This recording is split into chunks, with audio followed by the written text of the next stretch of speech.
Yes, we will. Everyone, we're in the ILFORD police station. And we've come to request to see a SIO, which is a Senior Investigating Officer. And predominantly it's in relation to Neelu's ongoing case in relation to the case in King's Council Bench. Sorry?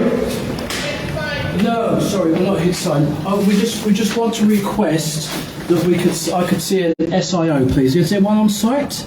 Yeah, you would have to wait for me to... Well, that's fine. Yeah. Thank you. That's lovely. Thank you. Thank you.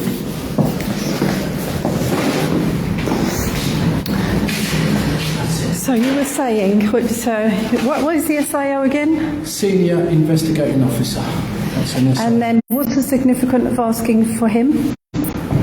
Well, there's been some... It's a very complicated case. I'm not going to go into it at the moment, but we are here to see an SIO. We're going to explain the detail of it, and once we get the SIO to meet with us, we'll see where we go. Okay, so at that stage I'd just rather cut. Thank you. Okay, all right, so I'll just give the background to it again. Why we've come to the ILFORD police station is because we did call the police from 450 North Road. The police did not come, and they didn't come the previous times that we called them from that address, so that we're having to come here to log that we have an incident at the address, that because the police needed to get the keys from the people that the police aided and abetted getting inside, to get the keys off them and return the property to us in the manner in which it was taken, without any authority of any High Court, any writ of the High Court, without any paperwork being served on us.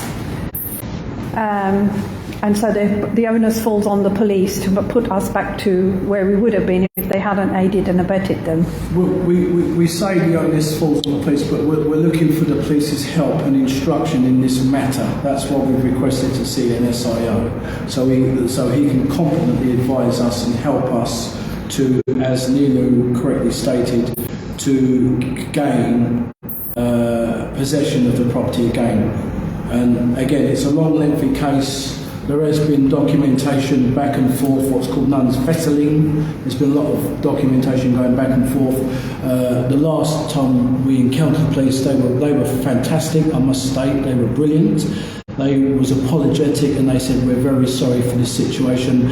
And myself, Neelu, and a couple of other people, if you care to watch the footage, they shook our hands and they were very apologetic. So we must say the police have been absolutely brilliant in this matter. Yeah, so Shane is referring to the 30th. If you look back on the YouTube VPC1111, that's Victor Papa Charlie 1111 on YouTube. You'll see my face with a scarf wrapped around my neck, and you'll see my sister's photo, the baby's photo, and Charlie Nunn of Lloyds Banking Group. There you will see on the 30th of March that Shane is referring to, that the two police officers that came, they gave us the names of the SIA officers, and I think they got them out to talk to them and explain what they are doing, and they looked through the document, and I think that was the lady who said that... they stated that we are aware of Anthony Stansfeld's work, who is the ex-Chief Crime Commissioner of Thames Valley Police. They said we're aware of his work and what he's endeavoured to do, and they accoladed it, they commended it, and they also stated that all police stations up and down the country have read this detailed information, empirically proven, stated and done. I stress, empirically proven, stated and done. That's in part why we are here today. But again, it's a long, lengthy, complex case. As I'm sure you can, I'll just to verify, this is Anthony Stansfeld's work. The last pages, the very last pages. There it is. And I'm going to turn to page 4. So we say, if we can see statement from the Police and Crime Commissioner fraud. Okay, that's Anthony Stansfeld. Just to prove what I'm saying, who it is. If you note that name there and his title. Okay, that's who he is. Okay, so we're not just saying it, it's contained. Sorry, can you? Yeah. It's contained with what's called the 4-corner rule. There is the 4-corner rule. Okay, it's contained, it's there, it's evidenced. Okay, thank you. Yeah. And that statement is about the money laundering by Lloyds Banking Group. 40 billion a year since 2007 to date, and 200 billion a year by the UK banks. As audited by KPMG and other auditors, that has not been recovered, needs to be recovered to pay the victims of banking frauds. My sister is the latest victim, but actually Sham is another, actually came after me, didn't you, Sham? You're a victim of Lloyds Banking Group, Birmingham Midshires, Bank of Scotland, same old people. Yeah, on Walker Morris. Yeah, Walker Morris and Lloyds Bank. They appointed Vishal Sood to be leader, so to commit the crime. So they used him and abused him. Walker Morris are the main party, and the Lloyds Bank of Scotland, which was the mortgage company, they disallowed me to pay the mortgage nearly 4 years ago. Do you want to show us your order from the court? Yeah. Because Sham has done something amazing that nobody else Well done, Sham. has Well done. Seriously, well done. Yes, has well done. done. Sham. He has, yes. No. Here is the order. No, if we can hold that up. Yes. Yeah, because this. If we note that Yeah, stamp. I'm going to close up on the stamp. So if you can see, it says Queen's Bench Division. King Bench Division. No, it says Queen's Bench Division. Okay, on the actual stamp. Over the King Bench. No, I'm looking at the stamp, Sean.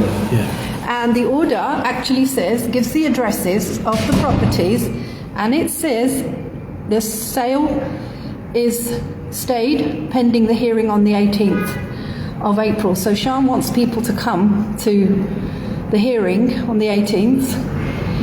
And can we see the next page? And did you note the word stayed? Stayed. Did you note that word stayed? We've never seen that before. And look at the size of the font. And it's massive font. It's like an 18 or a 24.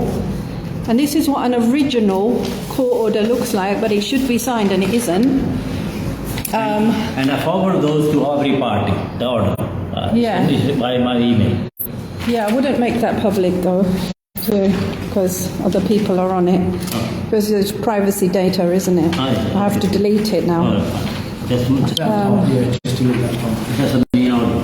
So, so back to me now. So we're here in the ILFORD police station, hoping that the SIO, Senior Investigating Officer, will see us regarding the routine thefts of homes by Lloyds Banking Group, Bank of Scotland, Birmingham Midshires. Sorry, Neelu, if you just put the camera up there, that's where we are. That's right there. Yeah. ILFORD Police Station, opened 5th of October 1995 by Sir Paul. Do you want to hold that Connolly, higher than me? QPM, Commissioner of Police and Metropolitan Police. Okay, so there it is. So we're not lying, we're not making it up. That's exactly where we are, and we're hoping that we will gain a form of justice today. Lovely, thank you. So it's still going live, and we still have to find things to say. We've said a lot.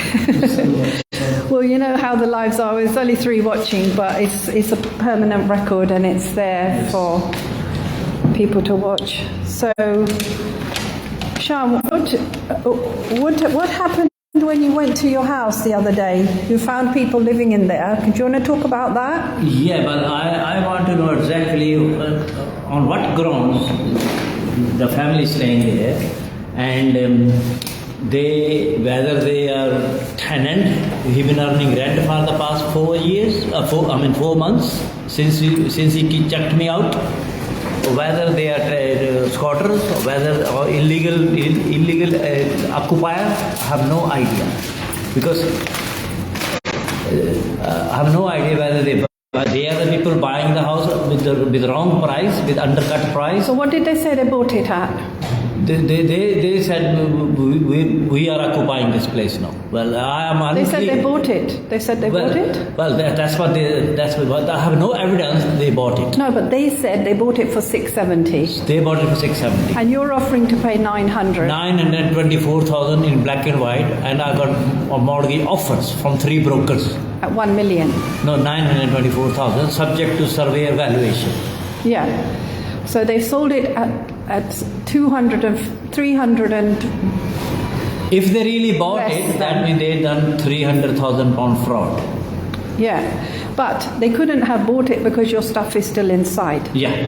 In the house. Yeah. So they couldn't have bought it. Yeah. Because you can't buy a house if people's got your... Not if your possessions are in it. No. Yeah, well, maybe they placed them because Vishal Sood doesn't live there. He took property from me, stolen it already. So maybe he placed them because they don't live. Vishal don't live there. But they told you, these squatters have told you that your stuff is still in the house and you can come and collect it. Yeah. So your stuff hasn't moved. No.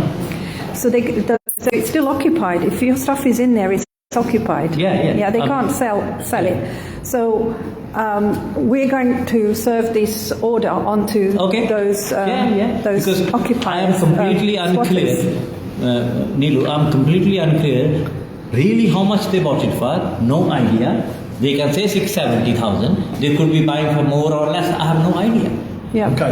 Well, forgive my honourable friend for somewhat stating that figure and getting that figure wrong. But that will be verified in due course and due time, and not only verified, it will be produced in documentation. So, thank you. All right. So we'll pack up now, shall we? Yes, please. For now, and then until we see the SIO, and then we'll turn it back on.